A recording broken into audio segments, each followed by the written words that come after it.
Sharifa Yusuf Nabalang'anya ni mkurugenzi mtendaji wa halmashauri ya wilaya Gairo.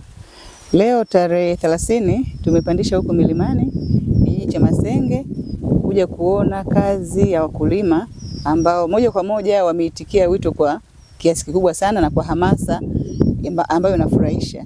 Tuliintroduce zao la viazi mviringo msimu uliopita na wakulima wakakubali, wakaanza kulima.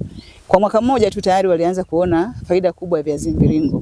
Mwaka huu kama tunavyoona wameongeza kidogo uzalishaji. Lakini hadi sasa napozungumza mahitaji ni makubwa mno. Kwa hiyo changamoto ambayo mimi naiona ni upatikanaji wa mbegu.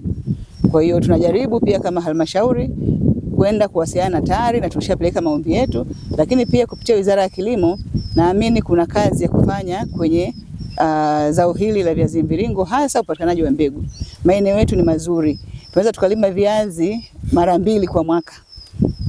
Kwa hiyo tunachohitaji kwa kikubwa sasa hivi ni upatikanaji tu wa mbegu. Wakulima wako tayari na tunavyoona hapa hili shamba ni la kwangu binafsi. Nilijaribu tu ekari nusu eka, lakini tumeona matokeo ni makubwa.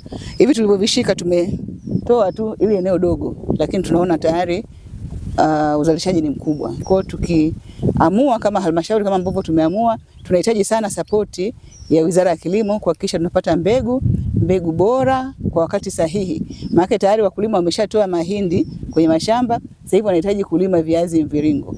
Wito wangu tuendelee kuhamasishana wakulima kama ambavyo mmeitikia, lakini pia wataalamu wangu wakati wote tuwe site kuhakikisha viazi hivi vinapopata changamoto wakati wote basi tuwe karibu kwa ajili ya kutoa utaalamu wetu ili viazi hivi viwe mkombozi kwa wananchi wa wilaya Gairo.